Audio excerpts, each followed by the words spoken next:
Assalamualaikum warahmatullahi wabarakatuh. Waalaikumsalam warahmatullahi wabarakatuh. Baik teman-teman, kita dari kelompok 4 Maku Leadership akan mempresentasikan mengenai materi kepemimpinan pesantren pada masa pandemi COVID-19. Nah, di sini saya sebagai moderator akan memimpin jalannya presentasi yang bersama teman-teman saya. Ini ada Windo Aryati Yunita, Normalita Auliyahas, Ahmad Faisal, Basri, Dinar, Nur Habibah, dan Anang Ma'ruf. Untuk materi pertama nanti akan disampaikan oleh pemateri pertama, yaitu Saudari Windo Aryati Yunita. Waktu dan tempat kami persilahkan. Baik, terima kasih atas waktunya untuk moderator. Di sini saya akan menjelaskan tentang pengertian dari kepemimpinan. Next.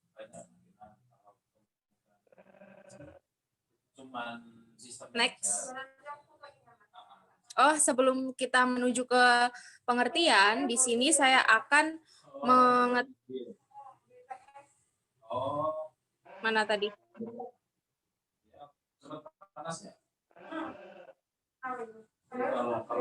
Oke, nanti yang lama ini di-cut aja ya, guys. Baik, sebelum masuk ke pengertian, di sini saya akan sedikit membahas tentang apa aja sih pembahasan yang akan kita bahas di presentasi kali ini. Yang pertama itu ada kepemimpinan, kemudian itu ada pesantren, kemudian yang ketiga ada pandemi COVID-19. Nah, dikarenakan sekarang ini masa pandemi, sehingga kita mendapat materi tentang kepemimpinan pesantren pada masa pandemi COVID-19. Oke, yang pertama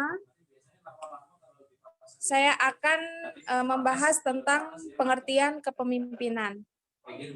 Nah, kepemimpinan itu sebagai istilah umum mungkin dapat dirumuskan sebagai kegiatan untuk mempengaruhi perilaku orang lain agar bekerja sama menuju kepada tujuan tertentu yang mereka inginkan.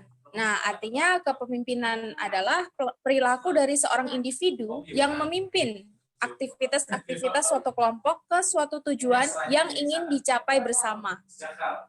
Selanjutnya dilanjutkan oleh pemateri berikutnya. Nah, yang kedua adalah pesantren. Pesantren di sini adalah lembaga pendidikan Islam yang tertua di Indonesia secara historis. Tidak hanya identik dengan makna Islam, tetapi juga mengandung makna keaslian Indonesia atau pribumi. Abdurrahman Wahid menggambarkan pesantren sebagai subkultur dengan banyak keunikan di dalam cara kehidupan yang dianut, pandangan hidup, nilai-nilai yang dianut, dan hierarki kekuasaan yang dianut sepenuhnya. Dengan pola kehidupan seperti itu, pesantren dapat bertahan selama berabad-abad dalam penggunaan nilai-nilainya sendiri. Nah, pesantren itu adalah lembaga di Indonesia yang tertua sampai sekarang masih berjalan.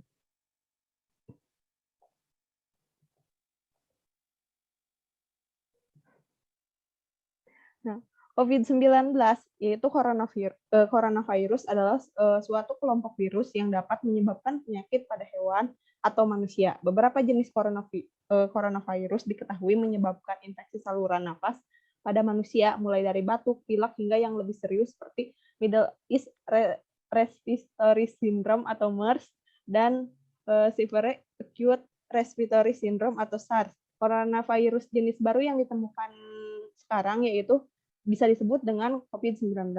Nah, COVID-19 ini adalah penyakit menular yang disebabkan oleh jenis baru coronavirus yang baru ditemukan. Virus ini pertama kali ditemukan di Wuhan, Tiongkok pada bulan Desember 2019, kemudian menjadi pandemi yang terjadi di seluruh dunia. Selanjutnya akan dilanjutkan oleh Dinar. Sebelum masuk ke pemateri setelahnya, Belani, sebelum masuk ke pemateri selanjutnya, kami akan memberi sedikit informasi bahwasanya kemarin kita telah mewawancarai salah satu santri di Pondok Pesantren Al Istiqomah Kebumen, yang mana kita dapat mempelajari atau kita dapat informasi di situ tentang gaya kepemimpinan pemimpin Pondok Pesantren Al Istiqomah dalam masa pandemi COVID-19 ini. Oke, berikut penjelasannya akan dilanjutkan oleh pemateri selanjutnya. Silahkan Saudari Dinar, waktu dan tempat kami persilahkan. Profil Pondok Pesantren Al Istiqomah.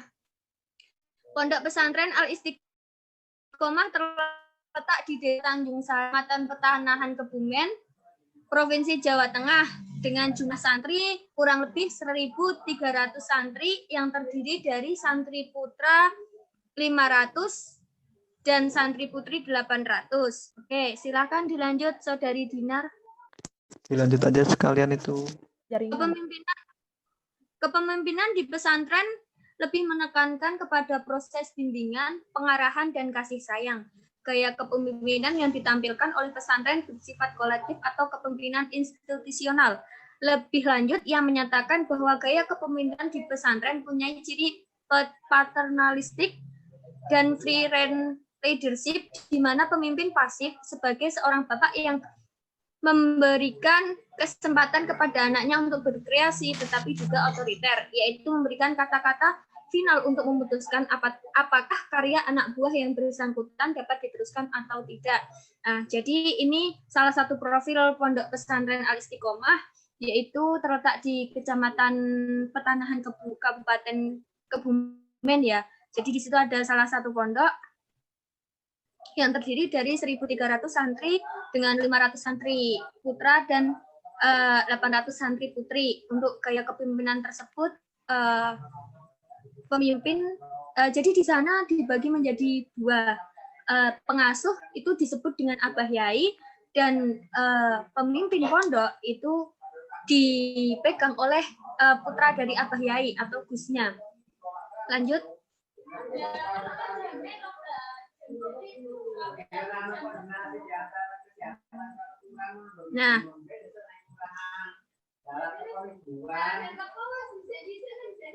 Nah, ini di Pondok Pesantren Al Istiqomah itu terdiri dari RA itu sederajat dengan TK, MI yaitu sederajat dengan SD, MTS sederajat dengan SMP dan MA.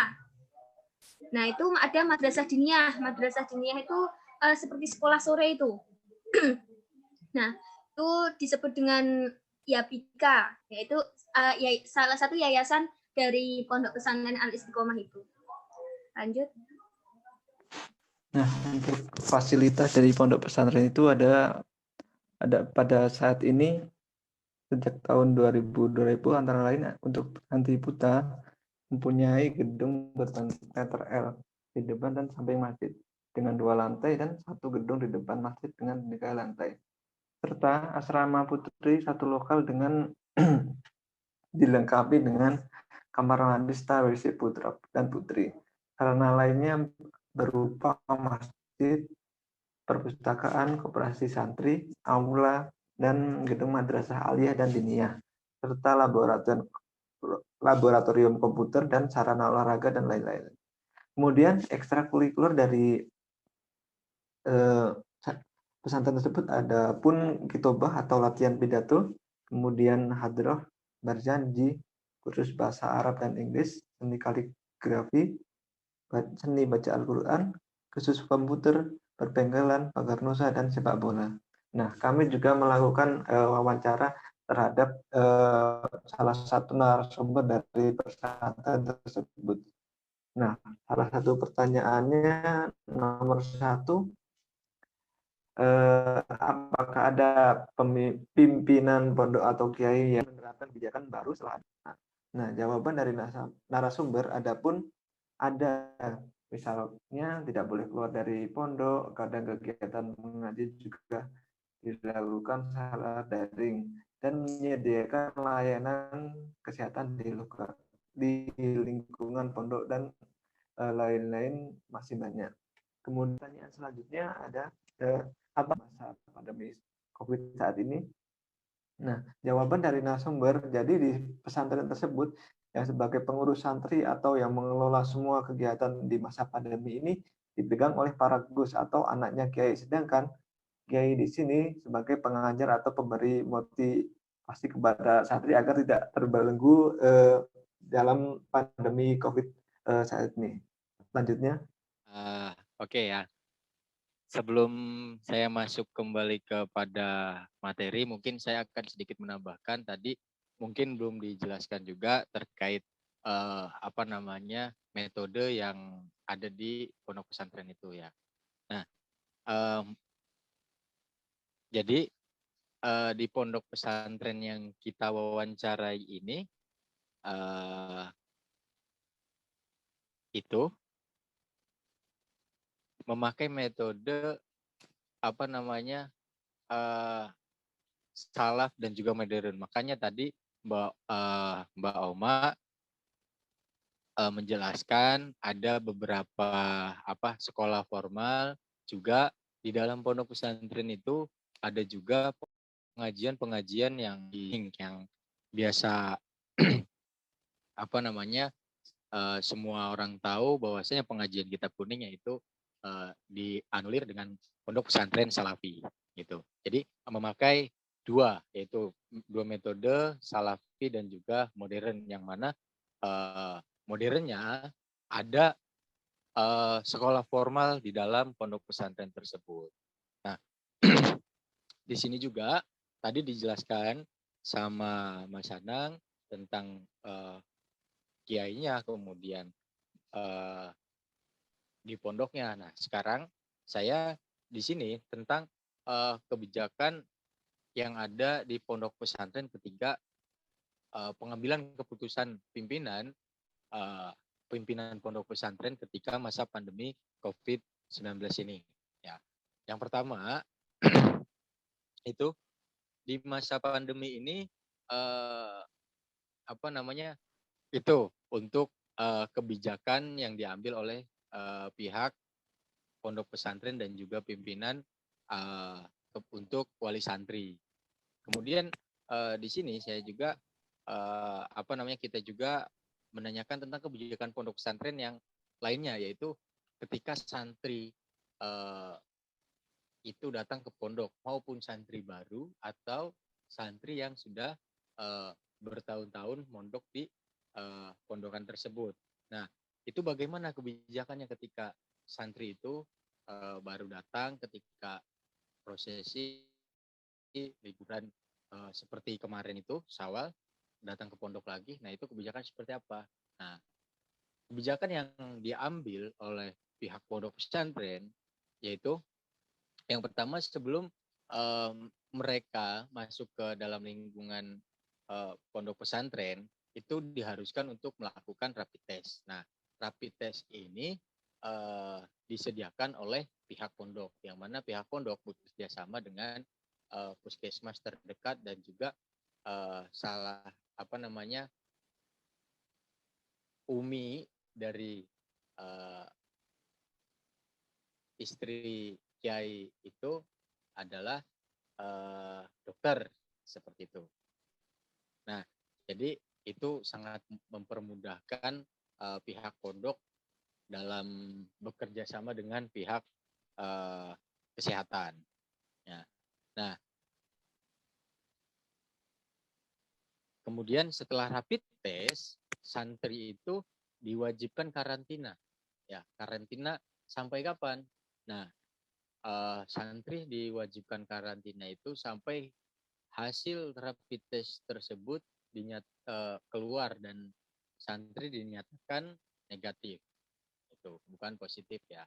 Nah, jika hasil tesnya negatif, maka bisa melakukan kegiatan. Tetapi jika hasilnya positif, maka pihak pondok pesantren akan mengadakan karantina lagi, dan itu sudah disediakan tempatnya oleh pimpinan pondok dan juga pengurus pondok pesantren tersebut. Ya, mungkin selanjutnya bisa dilanjut. Lanjut pada pertanyaan yang selanjutnya, yaitu bagaimana kebijakan pondok pesantren dalam sistem pembelajaran masa pandemi. Jadi di pondok pesantren tersebut, mana nih kok ubah-ubah? Oke, jadi kebijakan dalam pondok pesantren tersebut, ngajinya itu ada yang online, ada yang offline. Dan setelah subuh itu tatap muka langsung dengan kiai dengan mematuhi protokol seperti pakai masker, jaga jarak dan lain sebagainya. Untuk ngaji setelah isya itu kiai itu dan para santri berada di aula mengaji langsung. Jadi aula tersebut disediakan proyektor agar para santri bisa melihat dan mendengarkan langsung apa yang disampaikan oleh kiai, meskipun tidak bertatapan langsung. Jadi di pondok pesantren tersebut disediakan proyektor sehingga para santri itu lebih enak untuk mengaji dan lebih kedengaran gitu istilahnya. Kemudian pertanyaan yang selanjutnya, selama pandemi apakah waktu ngajinya dikurangi? Jadi jawaban dari setelah wawancara tersebut, selama pandemi ini untuk ngajinya bukan malah dikurangi, akan tapi ditambah karena untuk mengisi hal-hal yang kosong dalam di masa pandemi itu, maka pihak pesantren tersebut menambah waktunya sehingga anak pesantren tersebut tidak main, tidak keluar dan lain sebagainya. Artinya sistem pondok yang ada di sini dan pondok yang ada di sekitar rumah saya ini berbeda jauh. Kalau di sekitar rumah saya sini kan waktu liburannya ditambah, kemudian waktu tatap mukanya itu juga dibatasi seperti itu. Lanjut. Ini mungkin pertanyaan yang terakhir ya dari hasil wawancara kita kepada pihak pondok pesantren yang ada di Kebumen ya. Itu apa dampak dari penerapan kebijakan pandemi COVID-19? Apa dampak dari penerapan kebijakan pimpinan pondok pesantren di masa pandemi COVID ini? Nah, dampak dari dari kebijakan yang diambil yang ditetapkan oleh pimpinan pondok pesantren ini, yaitu yang pertama pasti itu lebih ketat karena tadi dijelaskan untuk jadwal ngajinya lebih padat dan juga tidak diperbolehkan wali santri menjenguk anaknya dan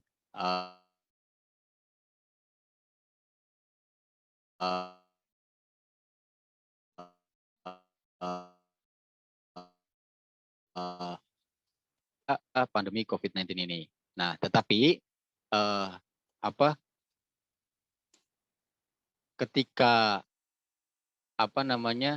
di masa pandemi COVID ini itu para santri merasakan kasih sayang, chemistry yang lebih dengan kiai. Karena apa? Karena ngaji ditambah dan juga santri keseluruhan dalam satu hari full itu berada di dalam pondok pesantren dan yang akhirnya menimbulkan chemistry yang berlebih dan juga bahasanya santri itu tabarukan kepada kiainya itu bisa bertambah banyak waktunya itu. Nah, contohnya yaitu ketika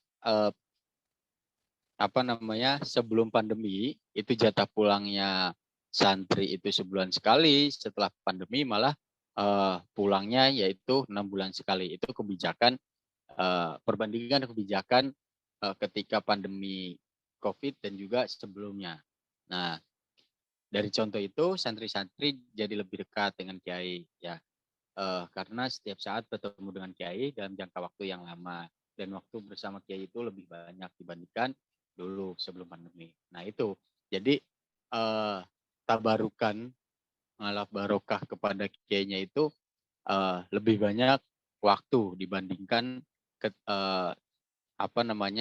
sebelum pandemi COVID-19 ini melanda ya. Jadi itu dampak positifnya. Mungkin dampak negatifnya juga ada, tetapi kita di sini kemarin karena wawancaranya kepada santri ya yang merasakan gitu merasakannya dampak positifnya gitu. Mungkin itu ya, saya kembalikan kepada moderator lagi agar bisa berjalan dengan lancar kembali.